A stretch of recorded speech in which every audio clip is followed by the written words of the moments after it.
സ്നേഹ വന്ദനത്തെ അറിയിക്കുന്നു. പ്രത്യേകാൽ ലോകത്തിൻ്റെ വിവിധ രാജ്യങ്ങളിലിരുന്ന് യൂട്യൂബ് ചാനൽ വഴി ഈ സന്ദേശം കേൾക്കുന്ന എല്ലാ അഭിഷക്തന്മാർക്കും കർത്താവിൻ്റെ നാമത്തിൽ സ്നേഹ വന്ദനത്തെ അറിയിക്കുന്നു. ആമേ. നിങ്ങളുടെ പ്രാർത്ഥനയും ആമേ നിങ്ങളുടെ സഹകരണവും കർത്താവിൽ പിന്നെയും പ്രത്യാശിക്കുന്നു. കർത്താവ് നിങ്ങളെല്ലാവരെയും ആയിരിക്കുന്ന രാജ്യങ്ങളിൽ അനുഗ്രഹിക്കട്ടെ എന്ന് പ്രാർത്ഥിച്ചുകൊണ്ട് ആമേ ഇന്ന് പ്രഭാതത്തിൽ പരിശുദ്ധാത്മാവ് ആമേ തന്ന ഒരു ദൂത് പറഞ്ഞ് നിങ്ങൾക്കായി പ്രാർത്ഥിക്കാൻ താല്പര്യപ്പെടുന്നു. അതിനാധാരമായി 1 കൊരിന്ത്യർ ലേഖനം 2-ാമത്തെ അധ്യായം അതിൻ്റെ 9-ാമത്തെ വാക്യത്തിലേക്ക് വരുന്നു. 1 കൊരിന്ത്യർ ലേഖനം 2-ാം അധ്യായം അതിൻ്റെ 9-ാമത്തെ വാക്യം. ദൈവം തന്നെ സ്നേഹിക്കുന്നവർക്ക് ഒരുക്കിയിട്ടുള്ളത് കണ്ണ് കണ്ടിട്ടില്ല, ചെവി കേട്ടിട്ടില്ല, ഒരു മനുഷ്യൻ്റെയും ഹൃദയത്തിൽ തോന്നിയിട്ടുമില്ല എന്ന് എഴുതിയിരിക്കുന്നത് പോലെ തന്നെ.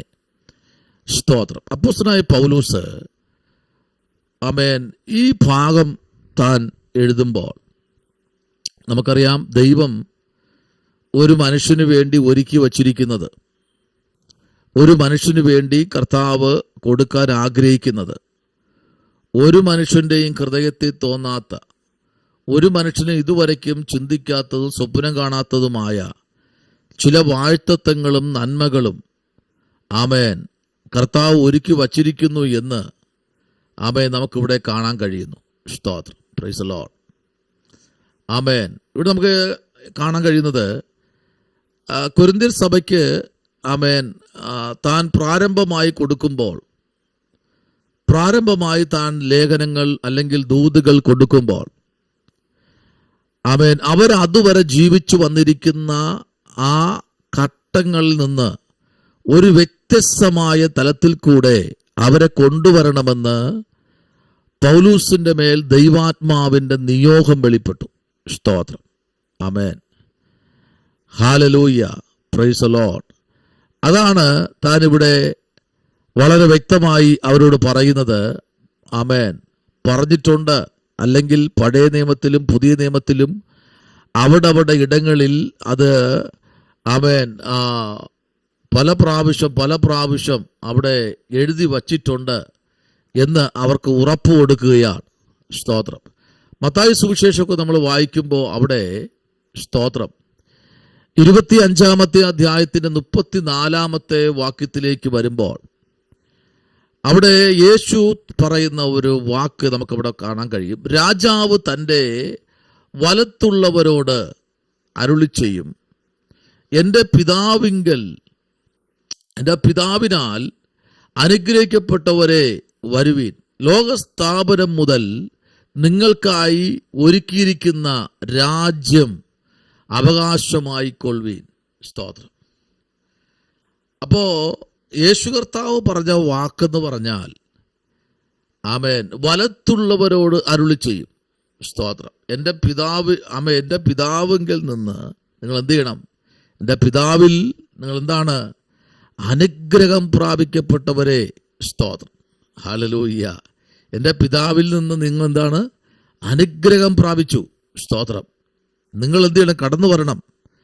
ലോകസ്ഥാപനത്തിന് മുൻപ്, ഈ ഭൂമിക്ക് അടിസ്ഥാനമിടുന്നതിന് മുൻപ് കർത്താവ് അവർക്ക് വേണ്ടി ഒരുക്കി വച്ചിട്ടുള്ളത് ആമേൻ അവകാശമാക്കിക്കൊള്ളാൻ. സ്തോത്രം. എന്താണ്? ദൈവം അവർക്ക് വേണ്ടി ഒരുക്കി വച്ചിരിക്കുന്നത്. സ്തോത്രം.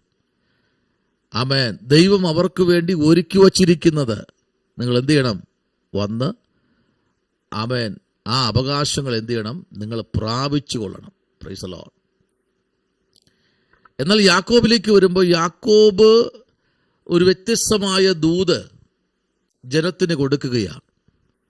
യാക്കോബിന്റെ ലേഖനം 1-ാമത്തെ അധ്യായത്തിന്റെ 12-ാമത്തെ വാക്യത്തിലേക്ക് വരുമ്പോൾ യാക്കോബ് അപ്പോസ്തലൻ പറയുന്ന ഒരു ദൂത്, പരീക്ഷ സഹിക്കുന്ന മനുഷ്യൻ ഭാഗ്യവാൻ, അവൻ കൊള്ളാവുന്നവനായി തെളിഞ്ഞ ശേഷം കർത്താവ് തന്നെ സ്നേഹിക്കുന്നവർക്ക് വാഴ്ത്തത്വം ചെയ്ത ജീവകിരീടം പ്രാപിക്കും. കണ്ടോ? അപ്പൊ ഈ ദൈവം തനിക്ക് ഒരുക്കി വച്ചിരിക്കുന്ന ദൈവപൈതലെ ഇന്ന് നാം അനുഭവിക്കുന്ന ഈ വേദനയും ഈ ലഘുവായ കഷ്ടവും ആമേൻ, ഈ ലഘുവായ സങ്കടങ്ങളും ഇതെല്ലാം ഈ ഭൂമിയിൽ വിട്ടേച്ച് പോകേണ്ടതാണ്. ആമേൻ, ഇതെല്ലാം സഹിച്ചെങ്കിൽ മാത്രമേ ആമേൻ പിതാവ് പുത്രനിൽ കൂടെ ഒരുക്കി വച്ചിരിക്കുന്ന വാഴ്ത്തത്വങ്ങൾ പ്രാപിക്കാൻ കഴിയൂ. അയ്യോ, എനിക്ക് പ്രൈസ് ദി ലോർഡ്, എനിക്ക് കഷ്ടത വേണ്ട, എനിക്ക് ഞെരുക്കം വേണ്ട, എനിക്ക് നന്മ മാത്രം മതി എന്ന് പറഞ്ഞാൽ ആമേൻ അവിടെ ഒത്തിരി ദൈർഘ്യമായി ചിന്തിക്കേണ്ടതായി വരും. പക്ഷെ ഇവിടെ നമ്മൾ വായിക്കുമ്പോൾ കാണുന്നത് ദൈവം തന്നെ സ്നേഹിക്കുന്നവർക്ക്, കണ്ടോ, അപ്പൊ ദൈവം തന്നെ സ്നേഹിക്കുന്നവർക്ക് ആമേൻ ഹല്ലേലൂയ ഒരുക്കിയിട്ടുള്ളത് കണ്ണ് കണ്ടിട്ടില്ല. കണ്ടോ, ദൈവത്തിൽ നമുക്ക് വേണ്ടി ദൈവം ഒരുക്കി വച്ചിരിക്കുന്നത് ഇന്ന് നാം ഇവിടെ കിടന്ന് പെടാപ്പാടുപെടുന്ന സകല കാര്യങ്ങളും ഹല്ലേലൂയ നമുക്ക് വേണ്ടി സ്വർഗം തൻ്റെ നിക്ഷേപ പാത്രങ്ങളിൽ ഒരുക്കി വച്ചിട്ടുണ്ട്. അതൊരു മനുഷ്യൻ്റെയും ഹൃദയത്തിൽ തോന്നാത്ത നിലയിൽ ദൈവം നിനക്കും എനിക്കും വേണ്ടി ഒരുക്കി വച്ചിട്ടുണ്ട്. ആമേൻ. ഈ അല്പകാലത്തെ സങ്കടത്തിനകത്ത് നമ്മൾ തകർന്നു പോകേണ്ടതല്ല. അതിനകത്ത് ദൈവപ്രവൃത്തി വെളിപ്പെടുത്തുന്ന നാഴിക വിദൂരമല്ല. കേട്ടോ, പരിശുദ്ധാത്മാവ് അത് വ്യക്തമായി ഇന്ന് പകൽക്കാലം ഈ പ്രഭാതത്തിൽ ആരോടൊക്കെയോ സംസാരിക്കുക. ദൈവം തന്നെ സ്നേഹിക്കുന്നവർക്ക് ഒരുക്കിയിട്ടുള്ളത് കണ്ണ് കണ്ടിട്ടില്ല. Amen hallelujah. നിനക്ക് വേണ്ടി ദൈവം ഒരുക്കി വച്ചിരിക്കുന്നത് ഒരു കണ്ണും കാണാൻ ദൈവം അനുവദിക്കത്തില്ല. കാരണം അത്രമേൽ നിന്നെ സ്നേഹിക്കുന്ന, അത്രമേൽ നിന്നെ ബഹുമാനിക്കുന്ന ഒരു സ്വർഗം ഇന്ന് പകൽക്കാലം ഇതിനകത്ത് വന്ന് നിൽപ്പുണ്ട്. സ്തോത്രം. ആമേൻ. ഇതൊക്കെ പ്രാപിക്കണമെങ്കിൽ എന്ത് സഹിക്കണം? ചില പരീക്ഷകൾ സഹിക്കേണ്ടി വരും. ചിലപ്പോൾ നമ്മൾ സ്നേഹിക്കുന്നവരിൽ നിന്ന് വരുന്ന പരീക്ഷയായിരിക്കാം, ചിലപ്പോൾ നമ്മൾ ബഹുമാനിക്കുന്നവരിൽ നിന്ന് വരുന്ന പരീക്ഷയായിരിക്കാം, ചിലപ്പോൾ നമ്മൾ ചേർത്ത് പിടിക്കുന്നവരിൽ നിന്ന് വരുന്ന പരീക്ഷയായിരിക്കാം. ആമേൻ. ഏത് തലത്തിൽ കൂടെ വന്ന പരീക്ഷയാണെങ്കിലും നമ്മൾ സഹിക്കണം. ആമേൻ. നമ്മൾ സഹിച്ച് ആ ക്രൂശോളം നമ്മൾ സഹിക്കാൻ നമ്മൾ ബാധ്യസ്ഥരാണ്. കാരണം നമ്മളുടെ വിളി ലോകത്തിൻ്റെ വിളിയല്ല. ഈ ലോകത്തിലുള്ള ആരുമല്ല നമ്മെ വിളിച്ചത്. ആണോ? ഈ ലോകത്തുള്ളവരെ കൂടെ ഉണ്ടെന്ന് പറഞ്ഞാണോ ദൈവം നമ്മെ വിളിച്ചേ? അല്ല. ഞാൻ ലോക അവസാനത്തോളം എല്ലാ നാളും നിന്റെ കൂടെ ഉണ്ടെന്നാ. ശരിയല്ലേ? ആമേൻ. നിന്റെ അപ്പൻ കൂടെ ഉണ്ടെന്ന് കർത്താവ് പറഞ്ഞില്ല? പറഞ്ഞോ? നിന്റെ ഭർത്താവ് കൂടെ ഉണ്ടാകുമെന്ന് പറഞ്ഞോ? അവസാനത്തോളം ഉണ്ടോ? ആമേൻ. നിന്റെ ഭാര്യ നിന്റെ കൂടെ നിൽക്കുമെന്ന് പറഞ്ഞോ?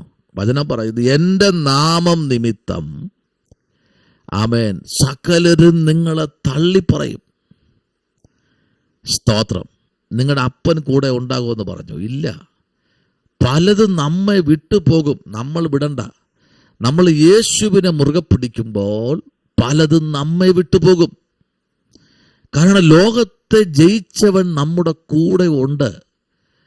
ആമേൻ. അപ്പോൾ ഈ പരാജയങ്ങളെല്ലാം നമ്മുടെ മുൻപിൽ നിന്ന് നീങ്ങി മാറും. സ്തോത്രം. എൻ്റെ ദൈവ പൈതലേ, സ്വർഗം ഇന്ന് പകലിൽ ആരോടൊക്കെയോ അരുളപ്പാട് കൈമാറുകയാണ്. നിന്റെ ജീവിതത്തിനകത്ത് ദൈവം ഒരുക്കി വച്ചിരിക്കുന്ന വാഴ്ത്തത്വങ്ങളും, ദൈവം ഒരുക്കി വച്ചിരിക്കുന്ന നന്മകളും, ദൈവം ഒരുക്കി വച്ചിരിക്കുന്ന ആമേൻ ചില ഹല്ലേലൂയ ആമേൻ ഇതുവരെ മനുഷ്യൻ കാണാത്ത ചില ദൈവത്തിൻ്റെ ഗിഫ്റ്റുകളും അതെല്ലാം നിനക്ക് വേണ്ടി ദൈവം തരാൻ പോകുക. നിനക്ക് വേണ്ടി മാത്രം. ആമേൻ. ആ കർത്താവ് ഇന്ന് പകൽ നിന്റെ ജീവിതത്തിൽ ആമേൻ ഒരുക്കിയിട്ടുള്ളത് കണ്ണ് കണ്ടിട്ടില്ല, ചെവി കേട്ടിട്ടില്ല, ഒരു മനുഷ്യൻ്റെയും ഹൃദയത്തിലും തോന്നിയിട്ടില്ലാത്ത ചില നന്മകൾ ഈ ജൂലൈ മാസം സ്തോത്രം 22-ാമത്തെ ദിവസം പരിശുദ്ധാത്മാവ് ഈ 22-ാമത്തെ ദിവസം ദൈവാത്മാവ് 23-ാം ദിവസം പറയുന്നു, നിനക്ക് വേണ്ടി ഒരുക്കപ്പെട്ട ഒരു സ്വർഗം ഇതിനകത്തിറങ്ങി നിൽപ്പുണ്ട്. ഈ 22-ാമത്തെ ദിവസം സ്വർഗത്തിലെ ദൈവം നിങ്ങളോട് പറയുന്നു, ആമേൻ, ഭാരപ്പെടണ്ട, ദൈവം നിനക്ക് വേണ്ടി വലിയ അത്ഭുതങ്ങൾ ഇന്ന് പകൽക്കാലം ചെയ്യാൻ പോകുക. സ്തോത്രം. അപ്പം എന്താണ് സഹിക്കേണ്ടത്? ചിലത് നമ്മൾ സഹിക്കണം. ഏതാ? പരീക്ഷ. ആമേൻ, ഹല്ലേലൂയ, ആമേൻ. അപ്പോൾ ദൈവം നമ്മെ ചില പരീക്ഷ ഘട്ടങ്ങളിൽ കൂടെ കടത്തി വിടുമ്പോൾ ശ്രദ്ധിക്കണം, അതിനകത്ത് വലിയൊരു നിയോഗം വെളിപ്പെടും. സ്തോത്രം. ഇന്ന് പകലിൽ ഇവിടെ നമ്മൾ വായിച്ചു, ദൈവം തന്നെ സ്നേഹിക്കുന്നവർക്ക്. അപ്പോൾ ദൈവം നമ്മെ സ്നേഹിക്കുന്നു കേട്ടോ. നമ്മൾ പോലും അറിയാതെ നമുക്ക് വേണ്ടി നിക്ഷേപപാത്രങ്ങളെ തുറക്കുന്ന ഒരു സ്വർഗം നമുക്ക് വേണ്ടി ഉണ്ട്. ആരൊക്കെ നമുക്കെതിരായി നിന്നാലും, ആരൊക്കെ നമ്മളെ മാറ്റി നിർത്തിയാലും, ആരൊക്കെ നമ്മെ ഒറ്റപ്പെടുത്തിയാലും, ആരൊക്കെ നമ്മെ ചേർത്ത് പിടിച്ചില്ലെങ്കിലും, ഇന്ന് പകൽക്കാലം നമ്മെ ചേർത്ത് പിടിക്കുന്ന ഒരു സ്വർഗം നമ്മുടെ നടുവിലുണ്ട്. ആ കർത്താവ് ഇന്ന് പകലിൽ നമ്മെ മാനിക്കുന്ന ദൈവമാണ്. ദൈവകുഞ്ഞെ, കർത്താവിലേക്ക് നമുക്ക് ഏൽപ്പിക്കാം.